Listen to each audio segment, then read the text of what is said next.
மாலை மங்கும் நேரம். ஊர் மந்தையில் இருக்கும் அந்த பழைய திண்ணையில் அமர்ந்து கருவாச்சி தன் லேப்டாப்பை திறக்கிறாள். அவளை சுற்றி ஆர்வமாக ஊர் இளைஞர்கள் கூடுகிறார்கள்.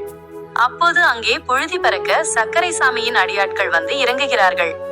என்னடி கருவாச்சி, கூட்டம் ரொம்ப பலமா இருக்கு, எதுக்கு இந்த பெட்டியை திறந்து வச்சு ஊர் பிள்ளைகளை கெடுக்க பார்க்கிற என்று அதிகார தொனியில் கேட்கிறான் ஒரு அடியாள். கருவாச்சி அமைதியாக அதே சமயம் தீர்க்கமாக சொல்கிறாள், கெடுக்க பார்க்கல அண்ணே, அடங்கி கிடந்தவங்க கிட்ட அறிவை தூண்டிவிட பார்க்கிறேன். இவ்வளவு நாளா உங்க சாமி கிட்ட கை கட்டி நின்னவங்க இனிமே உலகத்தோட கைகோர்க்க போறாங்க.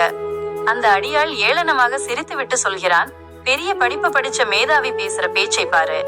இந்த பெட்டிக்குள்ள இருக்கிற இழவு எங்க ஊரு களிமண்ணுல விளையிற கம்புக்கும் சோளத்துக்கும் ஈடாகுமா? மரியாதையா இத மூடிட்டு ஓடி போயிரு, இல்லைன்னா இந்த பெட்டியை உடைச்சு ஆத்துல வீசிடுவோம். அந்த மிரட்டலை கேட்டு பயப்படாமல் கருவாச்சி வேகமாக எழுந்து நின்று கண்களில் அனல் தெறிக்க சொல்கிறாள், தொட்டு பாருங்கண்ணே, இது வெறும் பிளாஸ்டிக் பெட்டி இல்ல, இது எங்க ஊரு எதிர்காலத்தோட ஜாதகம். உங்க சாமி கிட்ட போய் சொல்லுங்க, இவ்வளவு காலமா ஊர்ல இருக்கிற இளைஞர்களை வெட்டியா அலைய வச்சது போதும். இனி அவங்க கையில லேப்டாப் இருக்கும், அவங்க கண்ணுல லட்சியம் இருக்கும். அவள் அடியாட்களை நோக்கி ஒரு அடி முன்னே எடுத்து வைத்து சவால் விடுகிறாள். நீங்க எத்தனையோ பேரை கைகட்டி நிக்க வச்சு பழக்கப்பட்டவங்க, ஆனா இனிமே நிமிர்ந்து உட்கார்ந்து வேலை பார்க்க போற ஒரு கூட்டத்தை நீங்க பார்க்க போறீங்க. சர்க்கரை சாமி கிட்ட போய் சொல்லுங்க, அவர் வச்சிருக்கிறது வெறும் அதிகாரம், நான் வச்சிருக்கிறது அறிவு. அதிகாரம் ஒரு காலத்துல அழியும், ஆனா அறிவு அழியாது. எங்களை அழிக்கவும் யாராலையும் முடியாது.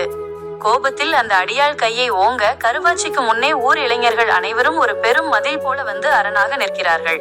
கை வைப்போம்னு நினைச்சு கூட பார்க்காதீங்கண்ணே, அக்கா சொல்றதுல நியாயம் இருக்கு, இனிமே எங்க பாதைய நாங்க பாத்துக்குவோம் என்கிறான் ஒரு இளைஞன்.